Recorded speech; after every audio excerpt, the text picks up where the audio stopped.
dealt with is even more serious. So let me begin by saying the governor had gone, according to the letter of complaint written by the ADC to the governor, to the Director General of Police. He said that we had gone we had accepted an invitation for a function in Myilathurai, and on the way, as we reached the place, we found people with black flags, and then they stopped the car, and they managed to stop the car. It's very surprising. The governor's car cannot be stopped, and they started raising ugly slogans, beating the car with the poles, etc. Now, the issue today is not that the incident is bad. What is the state government doing about seeing that such things don't happen by punitive action against those who did it? So here, I would like to tell you that an FIR was registered, but it was registered late. And you can see it here. The incident happened at 8:30 in the morning, I think. And the FIR was registered only at 6 o'clock in the evening. So why was this delay there? And what does the FIR say? Now you see right at the top, you see the sections which the FIR lists. And I have got the Indian Penal Code, and they're all weak sections. The section that should have been there, and which the governor's ADC's letter had already pointed out that it should be there in their complaint, that I will read out to you, is so specific that there should have been an item, it should have been the crime number, the section which should have been taken up first. And that says assaulting, section 124 of the IPC says assaulting the president, governor, etc. with intent to compel or restrain the exercise of any lawful power. It was their lawful power, having the governor's lawful power to having received an invitation and accepted, and he was stopped from performing his role, which was to inaugurate a session. And it goes on to say that the assault or wrongly restrains or attempts wrongly to restrain or overawes by means of criminal force or the show of criminal force, just merely the show of criminal force, which was clearly there, and attempts so to overcome, etc., shall be punished with the imprisonment of either description for a term which may extend to 7 years, and shall also be liable to fine. Now, the sections that have been listed, if you go take the Indian Penal Code and go through it, they are all weak sections. And some are 6 months, some are 1 week. The whole thing is ridiculous when a governor, who is a constitutional authority, he is a representative of the central government. His convoy is stopped by whom? If you go down to the bottom of the list, if please, of this page, you go right to the bottom of the page, there will be the names of those who were involved. What does it say? It says CPIM District Secretary. No, not a worker of the CPIM. CPIM District Secretary. Then Tandai Periyar Dravida Kazhagam, which is an anti-national organization and a more extreme one than the original one, the Periyar created Dravida Kazhagam. This is a breakaway group which is wholly supportive of the LTTE even today, and all hostile physical actions against the Brahmin community and upper caste in general. That is the Tandai Periyar Dravida Kazhagam. Then you go down and it says some methane, some thing, but the more important one is VCK, which is Tirumavalan's organization, and Tirumavalan, I believe, is now in Parliament. And for a person of that, whose organization comes there does this, and he's supposed to, Thirumavaran is supposed to have taken the oath of being a member of parliament, saying, I will uphold the constitution, and exactly the opposite is happening. So in this context, I will say that Section 124 should have been included, not being excluded, not being included, in fact, being excluded is in fact a deliberate attempt to play down this incident and let go the culprits free. And I would say that if the Tamil Nadu government doesn't rectify this, this should be appealed in the high courts, and a CBI inquiry should be ordered into the matter. It is the responsibility of the state to protect the governor, and the governor was not protected, and the state had failed to do that, and so the center takes over its responsibility of its nominee, its agent, so to speak, in the state, and they should the center itself should order. You don't even have to go to court, in my opinion. The center itself should order a CBI inquiry into the whole matter, and this is what I feel, and I would like to hear what my colleagues would like to say. We are all Tamilians here who have come as experts, and so let us see what the people who are experienced people in our panel today say about the whole incident, including other issues where the Hindu religion is being targeted by the DMK government. Over to you, Jagdish. Mrs. Chandralekha, ma'am, you can start. You can start. Madam Chandralekha can give us some inside view. I think, Dr. Swamy, viewers want to know, how did you get this FIR when their website is been totally pulled down? Can you tell our viewers, how did you get this? How did you get this website? How did you get the FIR when I believe some top-ranking government people are not able to access this FIR? It would be very interesting. I first asked the governor's house, and I was told that this is being treated by the DMK government as secret and sensitive and should not be given. The FIR should not be given. I've never heard of this. This is totally against the IPC. It's laughable in any court to say an FIR is secret. FIR is supposed to make clear what the police is doing. So then what did I do? I called up Chandralekha and I asked her, you've been a collector. Your father was a distinguished police official at the highest rank, and you must now know whether you can obtain an FIR. She said, why obtain? I'll get it for you. When 2 hours later, it had arrived on my computer. So I thank her for having done that. Good, ma'am. Madam Chandralekha, please go ahead. Namaskar to everybody. Actually, getting this FIR was a very interesting process.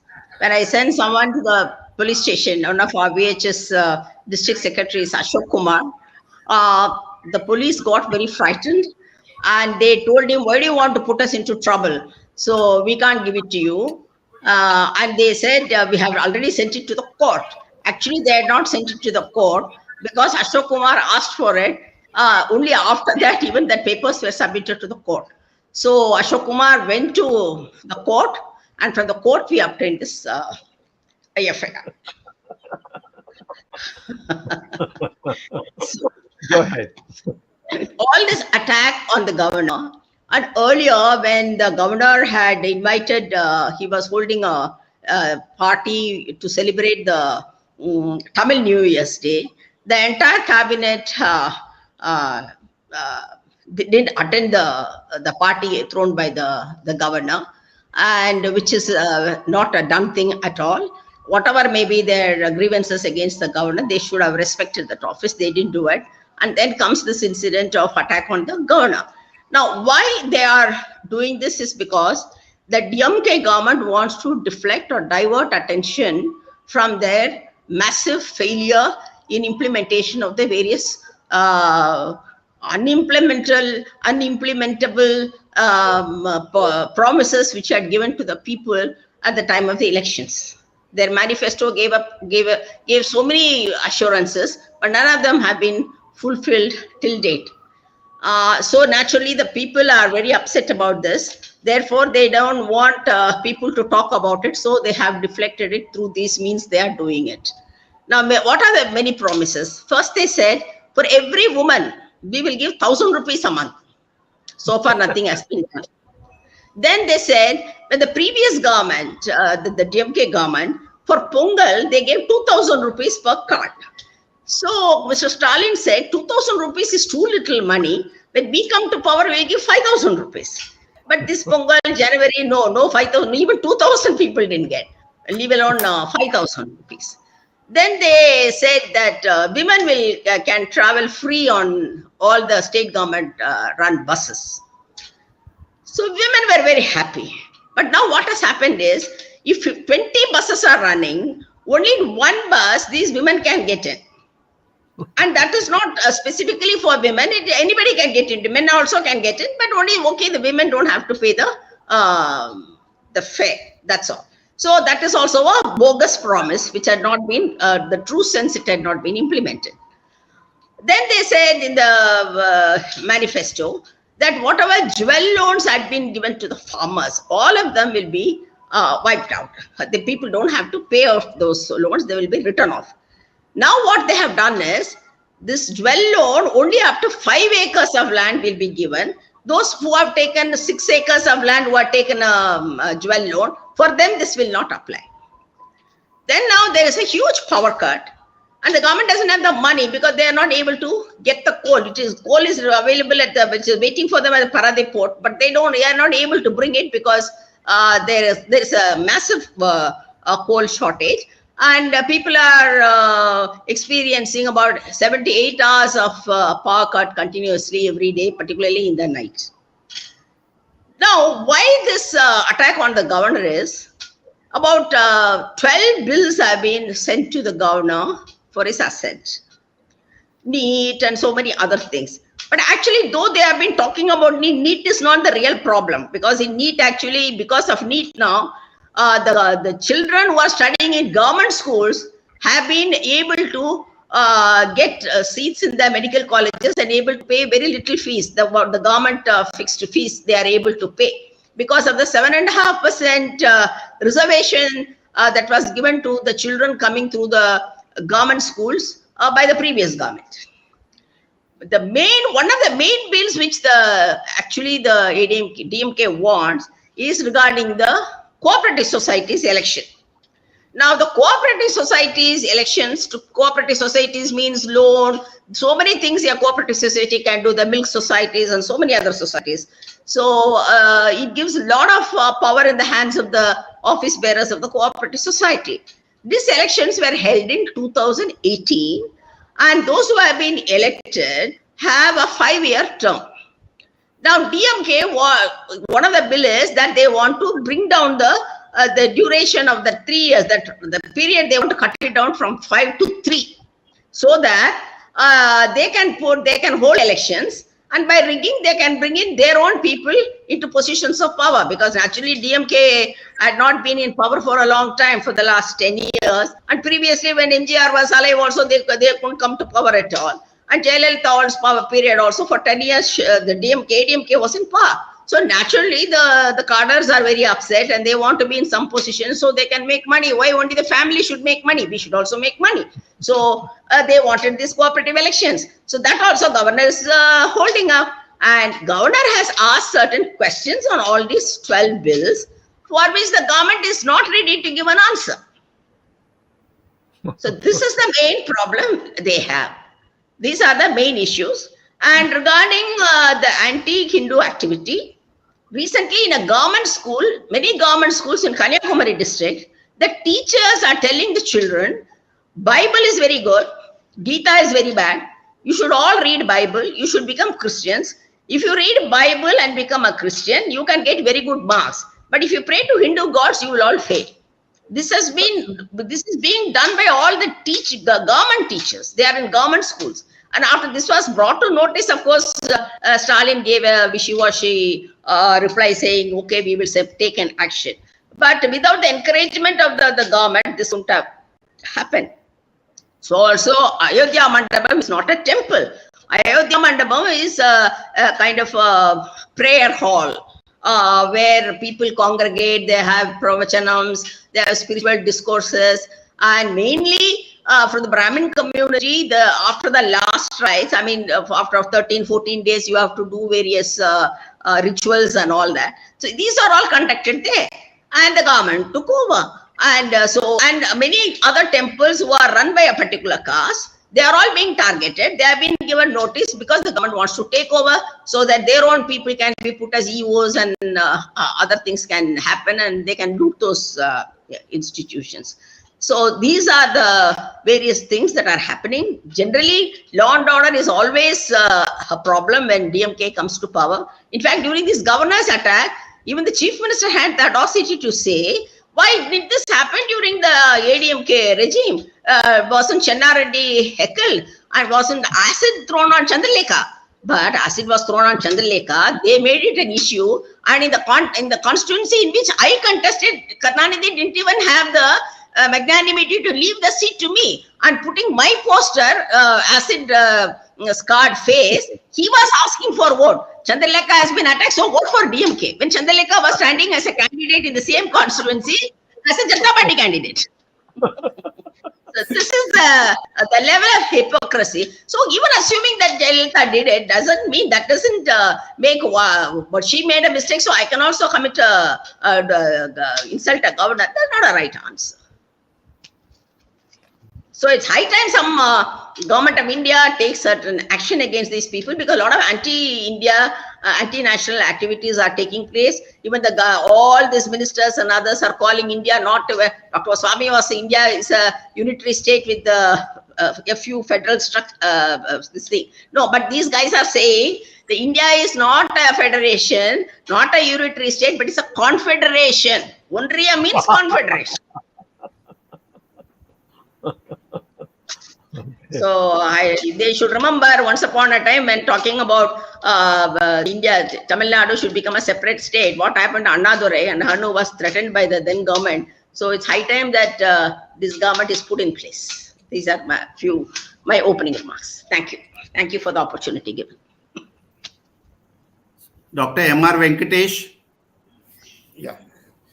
So good evening, everybody. It's a pleasure to share the screen along with Dr. Swamy, Madam Chandralekha, and of course my good friend Sree Iyer. The DMK party, by its genetic composition, lends itself for lawlessness. That is its very nature. In the sense, it can't live. You can't make a lion herbivorous. You can't make a cow carnivorous. Likewise, you can't make the DMK do anything which is lawful. And the very structure of the party, the mentality of the party, and the very idea and ideology that drives the party makes it completely prone to lawlessness. But there is something very interesting that has happened the last couple of days in the city of Chennai, which I would like to flag off. All of us recall Sathangulam incident when two people were brutally assaulted within the police station and they died, succumbed to the injuries.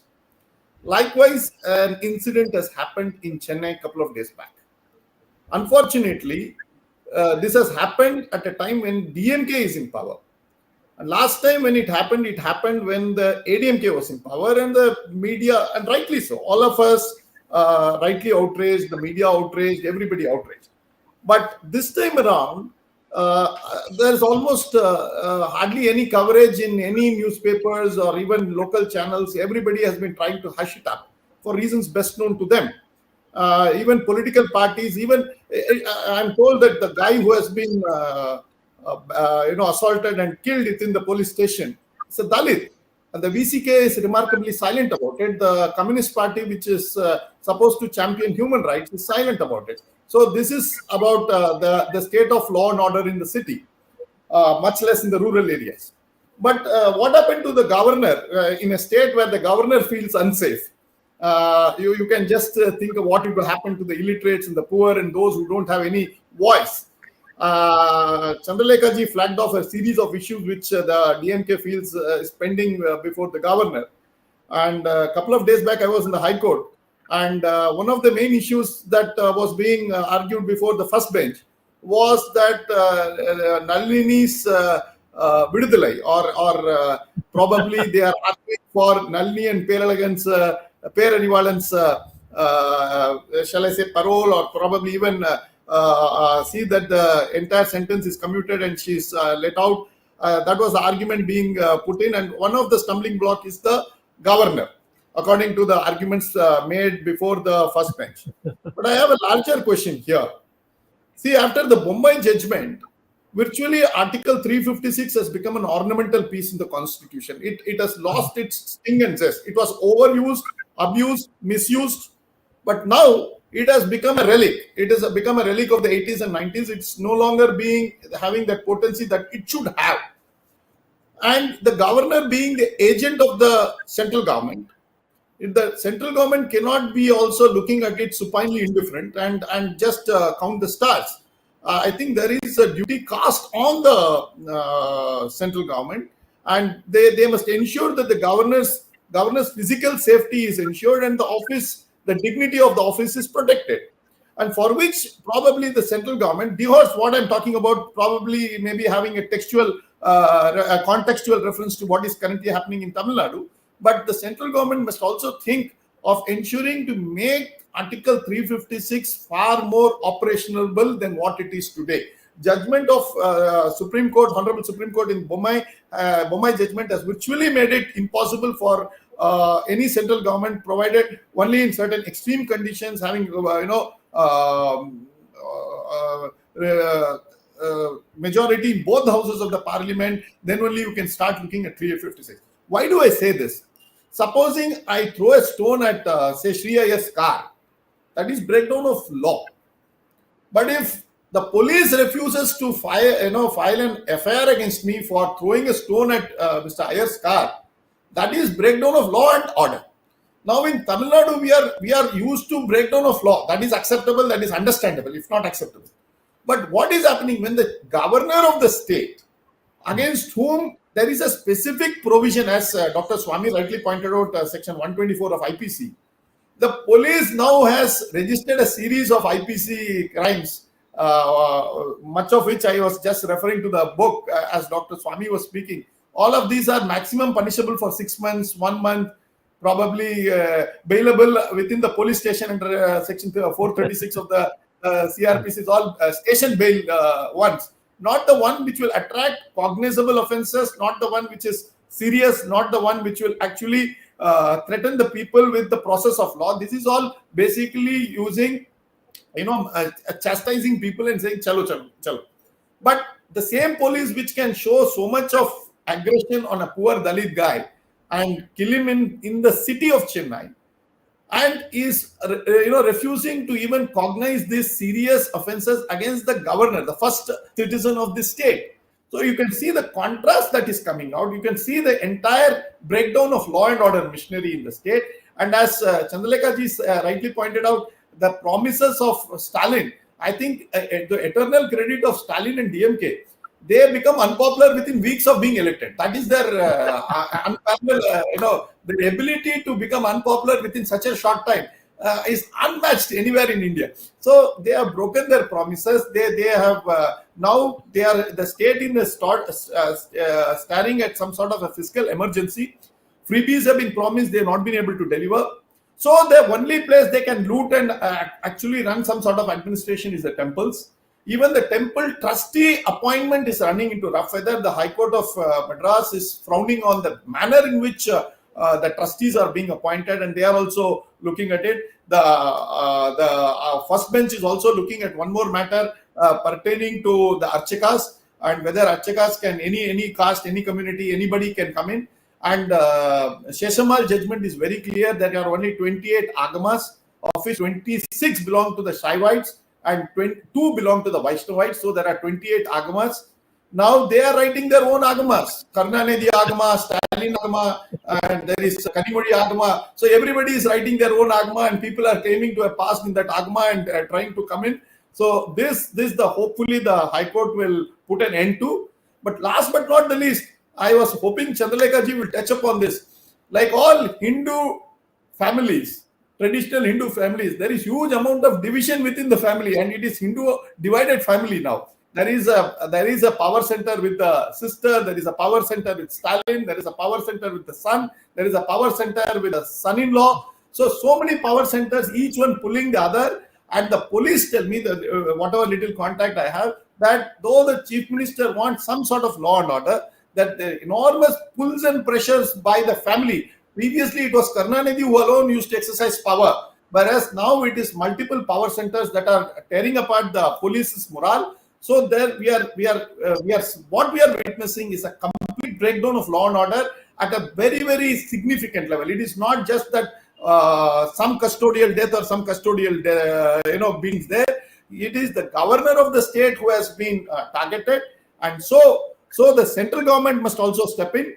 And last but not the least, the judiciary has also a role to play, and they are also to come in. And if push comes to a shove, we would be seeing something serious events that could probably explode in the next few months in the state of Tamil Nadu. With this, I will hand over to. Thank you, Mr. Venkatesh. I would now request Sree Iyer of PGurus to kindly enlighten our viewers and have his views on the whole episode on the attack on Hindus, the governor, and our national identity. Thank you very much, Jagdish ji. And it's always a pleasure to be on a VHS Gyan Ganga Hangout. Sree, we have a problem with your audio. I'm sorry, Sree, we have a problem with your audio. It's cracking a little bit. I think it probably is because of the Bluetooth headset. But anyway, we have a slight problem. Try now. Go ahead. If there's a problem, I'll let you know. Go ahead. Yeah, go ahead. Okay. I'm not using Bluetooth for microphone. I'm using Bluetooth only to listen.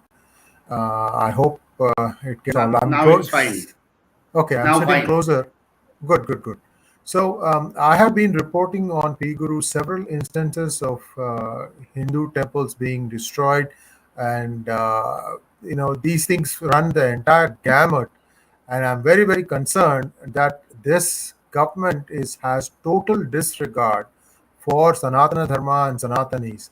And this person, 𝗣𝚂𝘀𝗀𝘀's chief, has said publicly in many meetings that his life ambition is to destroy Sanatana Dharma.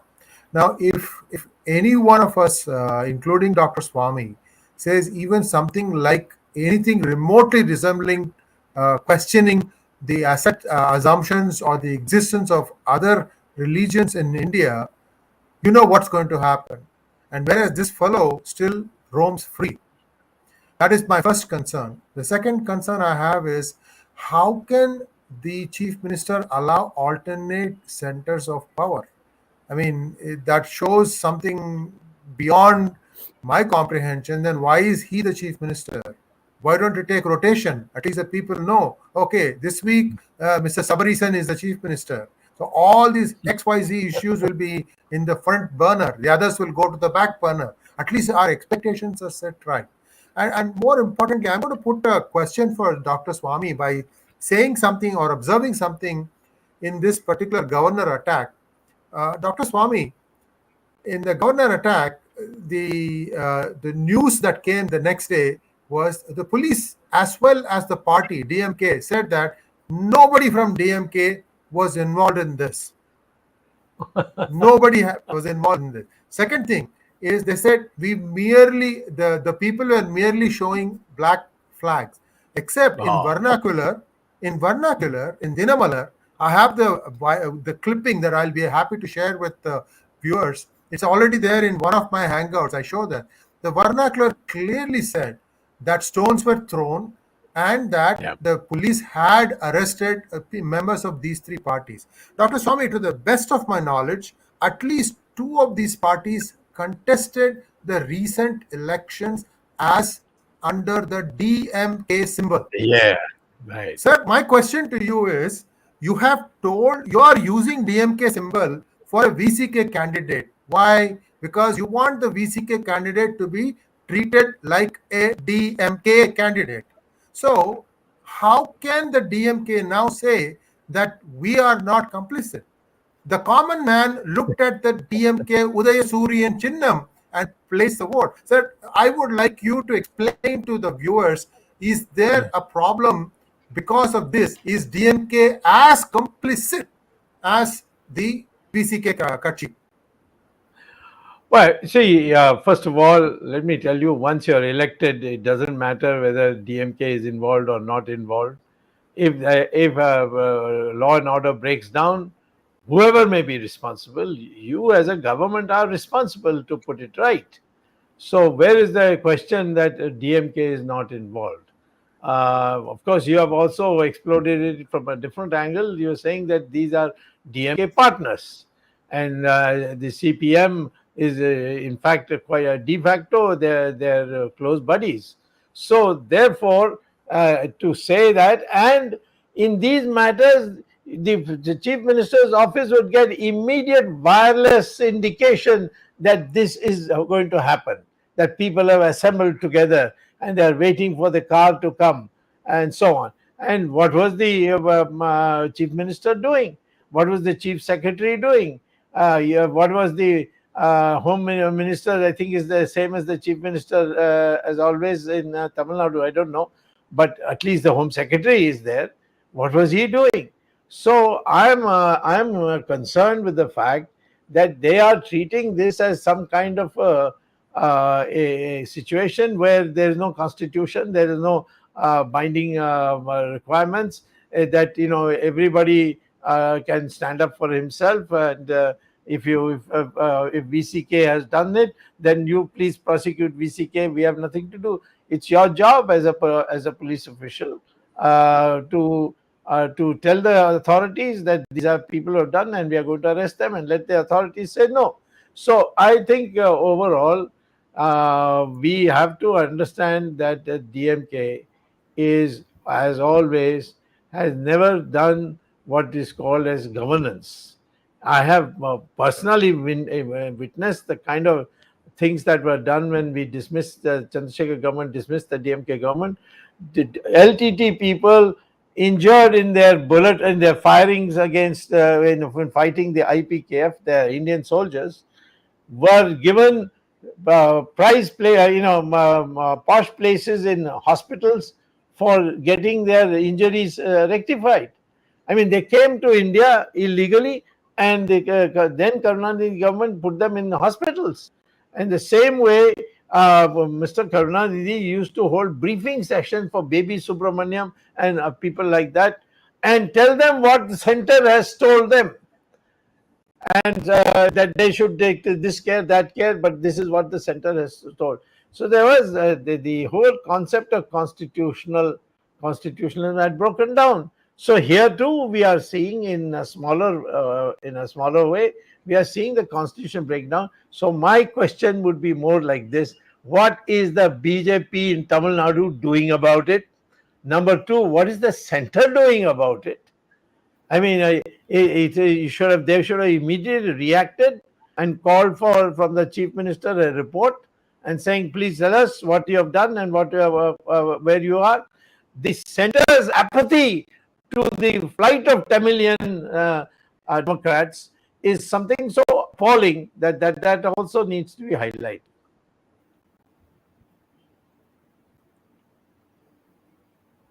Yes, Jagdish. Ramesh ji, you also have some Tamil background, so let us have your views. Not some, total. No, I mean, Dr. Swamy, thank you. This was fascinating. You clearly highlighted what the critical section of the IPC is missing, and it is very important. And I mean, it is.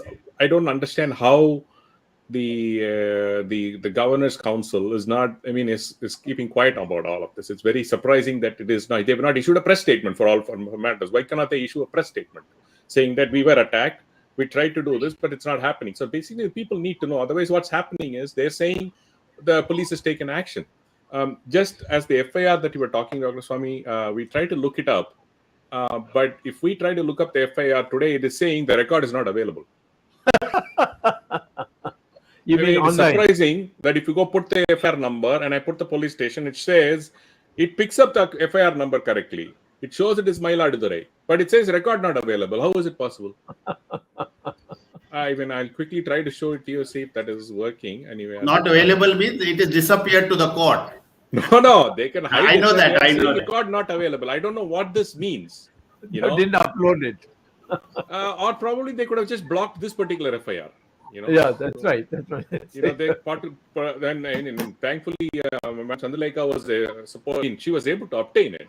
But it is very bizarre to say that, you know, this record is not available.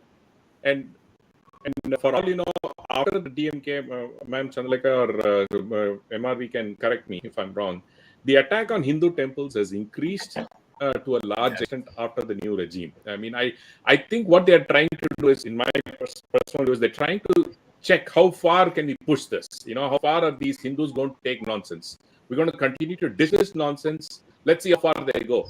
Because they have not touched, I'm not saying they should, they have not touched any other religious institutions. Why only Hindus, right? I mean, if you're saying that if you're an atheist, attack everything. Do you think the only temples are built on, they're claiming the Porambok land or something, then why is the only temples that are being built that way? And what about all the other institutions occupying temple lands? So if you think that if a temple has occupied a government land, what about the temple land that the HR and CE administration is managing? How are you allowing other buildings, even a church, a school, how are you allowing those things to happen? Why didn't you destroy those buildings? Right? It's sheer hypocrisy, as Madam Chandralekha put it out. It's absolute hypocrisy of the government. If you do one side, you say that, oh, I'm going to remove all temples that's occupying government land or anything like that. Do that for the temple land also, which is under your administration. Right? Yep. I mean, so it is apparent that whether maybe MRV hinted at that, Stalin has very little control over the riffraffs in the DMK, because that's the party, that is the nature of the party, full of goons, and he has no control. He's trying to do something else, and we have multiple. It's a multi-headed hydra that's running out there, and each have their own set of venom spewing system, and the easiest target are Hindus.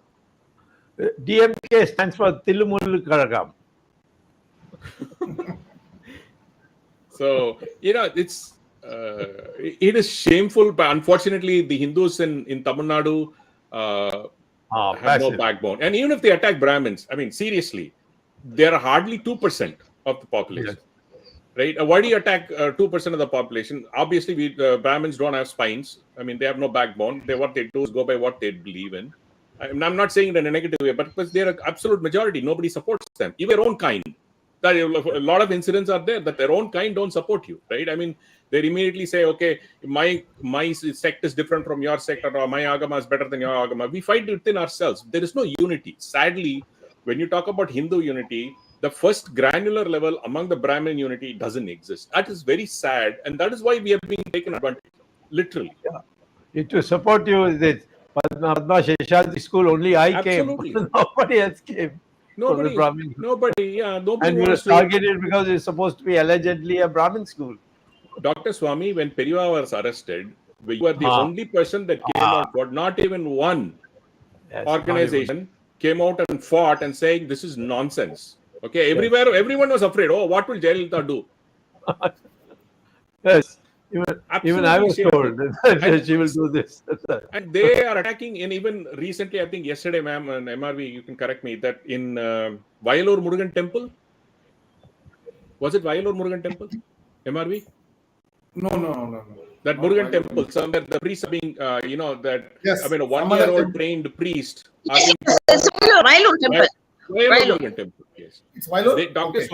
It is as good as a seasoned surgeon is being displaced by a guy who just passed out MBBS yesterday and saying they are equal. No, not even an MBBS, by a quack. By a quack. Not even a diploma level guy. You are allowing him to operate. How is that possible, Doctor? So would you allow yourself to be operated by such a quack?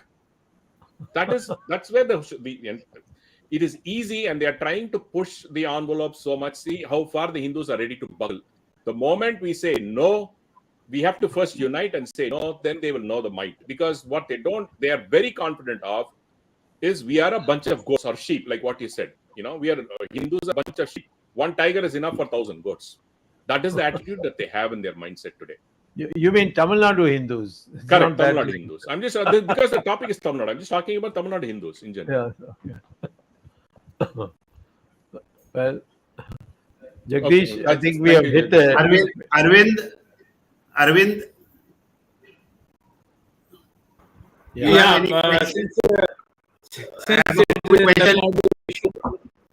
since it is a Tamil Nadu issue, I'll just make one mention here. Right from inception of this Stalin government, the government has taken an anti-center stance. Everything that Delhi does, Chennai starts opposing. This is Stalin's rule. Even for the NEET exam, they passed a resolution in the assembly, and none of the other Tamil parties spoke on this issue. They were totally opposing central government on the NEET exam, and they were passing their own rule that they will have their own exam and they will not follow the central government. BJP did not speak, or Anna DMK did not speak, or any other leader did not speak on this. One. Two, there has been a tradition of state government opposing the governor and vice versa. Starting from 1993, I remember when the Chenna Reddy was the governor and Jayalalitha was the chief minister. You know what kind of confrontation they used to have. And this history continues. And my third point, any other speaker can also react. This is not unique to Tamil Nadu. We have seen in Pondicherry, Kiran Bedi was opposed by the state government. The Kerala, Arif Muhammad Khan has been opposed several times. West Bengal, of course, we know that Jagdeep Dhankar and Mamata Banerjee have a confrontational issue, and whether it is several other states. So, I mean, my question to Dr. Swamy, especially when he has so much experience in politics and parliamentarian issues, that should the institution of governor be banned or stopped or done away with? Does it serve any purpose? Well, we are a unitary state, and therefore we need the representative of the center in every state. And so to abolish governor's position would be to create a total disintegration of India. You may have incompetent people as governors. Well, you can have incompetent people as prime ministers also. So that doesn't mean democracy should be, scuttled. I think we should now start, raise public opinion to see that people of some quality, some ability are posted as governors, and not meek people. And I must say that the Tamil Nadu government and the governor's house, I'm not talking about the governor himself, governor's house has been extremely timid. For instance, even to give me a FIR copy, they said, officials in the governor's house said, oh no, you see, it's now a very sensitive matter and is now being regarded secret. I told them in criminal law, FIR is not supposed to be secret. It is supposed to make public what the police is going to do. So I am saying that is the problem. We have not educated our people on what democracy means and where you can take a stand when you cannot take a stand. And I'm saying to you that this is a problem which is all over the country today. But in Tamil Nadu, it has been running for the last 50 years, 50, 60 years. So let us then make the center. Now we should ask the center, please make your stand clear, and people should get up and speak. And what is the opposition doing? What's the Congress doing? Congress is too afraid that the DMK won't give them seats in the next election, and none of them will get elected.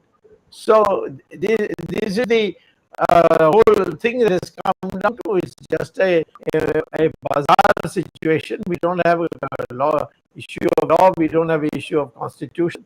We have a question of who can buy and sell more. I think when you just mentioned it right when you asked the governor's council's office to give you the FIR, what is their sensitive? Because it is sensitive because they were not able to force the police to file. You mean 120? You said 123, right? Section 124. 124. 124. So they feel ashamed that they were not able to include that. Maybe that's why they didn't want to. No, they may not have. They may not have access to the document. Oh, I mean, my The question. governor's office is so helplessness. They may be not having access to the document. That only proves that. Incidentally, I'll tell you the one organization which instills some respect is in fact VHS. I mean, our chap goes to the police station all alone, and the police station gives him proper hearing and tells him what can be done, what not. And we got it. We got the FIR by the method described by Chandralekha. So why? Because each of our VHS people are ready to stand up for each other, and we are ready to go the distance. And that is what we need the population of Tamil Nadu to do. If they can stand up and support people who are willing to fight for them, and not just take the benefit and then forget about them, that rotten culture is got rid of. I think Tamil Nadu will improve overnight, because after all, we are one of the most educated states in the country. Sree, you have some words, Sree? Yeah, I know. I have a comment to. Go ahead. I have a comment to make. Although we know the DMK government and the DMK guys or the ministers or the cadre are useless, when people voted for Modi government at the center in 2014 and 2019, they were on three important issues: good governance, Hindutva principles, and to fight corruption. Now in Tamil Nadu, just by blaming the DMK, some blind bucks are just interested only in blaming the DMK. But you are in power at the center. Yeah. The national identity is being challenged. The Hindutva principles are being challenged. And the good governance, which they claimed Modi had good governance of Gujarat, all that three has come into play. Dr. Swamy has been saying what central government has, what type of powers. So it is also the central government to act decisively in the matter. The Hindus of Tamil Nadu are looking at the center for protection. And I think Dr. Swamy is right. The BJP cannot hide behind saying it's a state government matter. It is time for them to also act decisively. In fact, I would like Dr. Swamy to, he has already commented, but say something strongly, because he as a minister in Chandralekha's government, when the then governor was refusing to toe the line, Barnalaji, Dr. Swamy should give us some example of what he did and how the central government could intervene. Yes, that time the governor was the question of dismissal of the DMK government. The governor refused to put a signature on the document, and so he thought that once he refuses, no, I can't do anything. But Indian Constitution, drawn up by a large number of experts led by Dr. Ambedkar, is one of the most astute constitutions in the world. There was one small extra line which says, on the advice of the governor or otherwise. So what does that otherwise mean? It means it gives you free hand. So we said, to hell with the governor. I went straight to the, as law minister, I went straight to the president of India at that time, Venkataraman, and told him, put your signature on this and we will do it. And of course, it took a little cajoling, but ultimately Venkataraman put the signature, and we dismissed the DMK government without the consent of the governor. So therefore, the constitution has got enormous power, but they must learn to use it, or have the guts to use it. Not think about whether in the next election the DMK can be a partner of the BJP. That shouldn't be the consideration. That, let's not alienate them because then they may not come with us, or they may not help us in this or that. So this is the problem, the timidity of the Tamil people and the selfishness of the central government is responsible for today's mess in Tamil Nadu. Thank you, Arvind. You will have to sum up. We are running out of time. Yeah, thank you. Like every Arvindji, just Sree wants to say a few words and then you can jump. Yeah, sure. Very quickly. I'm kind of disappointed with this optics that is being put on show. Dr. Swamy, a few days before the Ayodhya Mandapam was taken over, Governor R.N. Ravi made a visit to that place. Same way, now, instead of cracking the whip, why is Amit Shah just going and giving speeches in Tamil Nadu?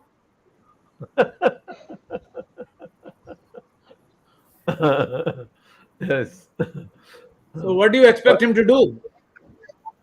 He is the Home Minister. Arvindji, he's the 255, Home Minister. 256, all these are there. 356 comes later. Yeah, 256 can write Amit Shah can write a letter to the Chief Minister and said, give me an answer to why this has happened. Hardly anybody has read 256, but I used it quite extensively in 1991 before we went through the thing. The power of the center to ask the state government to explain or show cause is in Article 256. There is a power in 247 that if it is necessary, center can appoint a district magistrate of a senior rank of the senior most district magistrate appointed by the state government. That means he can overrule the state district magistrates. So there are plenty about it's a unitary constitution. People have not read it properly and they go on talking about federalism. Where is the word federalism used in the constitution? Anywhere? Not at all. Because the freedom fighters knew that India is now coming out on its own after a very long time. We have to make sure that the country doesn't break up, and therefore they drew a constitution which was unitary. Not a word of... Push the envelope, Dr. Swamy. That's exactly what the DMK government is trying to do. They are seeing how far do we push and still the central government wakes up. Let's see. Yeah. That's what they're trying. I'm going to push more. That's what they're trying to do. Arunji, go ahead. Dr. Swamy, before that, Dr. Swamy, please tell our viewers, because many viewers are having doubts. Did Periyar not say that he doesn't want to be part of independent India and still wanted to be under the British rule? Yes. Two things. First, the E.V. Ramaswamy Nayakar, known to many Tamilians as the Periyar, he had asked Jinnah first to make him part of the coalition in demanding separate country.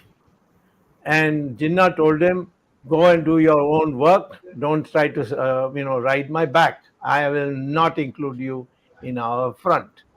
Then he, on 15th August, and this is available in writing, in documentation, the E.V. Ramaswamy Nayakar went to the governor's, it was called Governor's Palace that time, or Governor General or whatever it was, the title.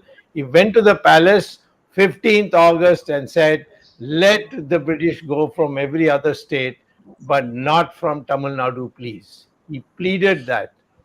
And they explained to them, it was explained to him that this is not possible because this is a decision taken by the British Parliament. So, yes, anyone who wants to debate on this issue, I'm ready. Anyone who wants citations, please go and do your homework. Go to even Google. Even you go to Google and ask, did Mr. E.V. Ramaswamy Nayakar visit the governor, British Governor General or whatever he was called, on 15th August and say British should stay on in Tamil Nadu? You'll get the answer. Arvindji. Ma'am, do you want to say anything? No. Okay. Arvindji, go ahead, conclude. I think the two remarks are very important. One, what Dr. Swamy said in the end about the E.V. Ramaswamy Nayakar. So maybe DMK is following in the footsteps or the policy of E.V. Ramaswamy Nayakar, number one. Number two, what MRV said, that DMK has its nature and to have indiscipline and DMK is continuing is true to its nature. And put these things together, and I think we have the today's scenario. All the four members of the expert panel today, they are all experienced in the civil life and journalism. Dr. Swamy has been in parliamentary democracy for several decades now. And these views expressed by Dr. Swamy, Sree Iyer, MRV, and Ms. Chandralekha, they are valuable.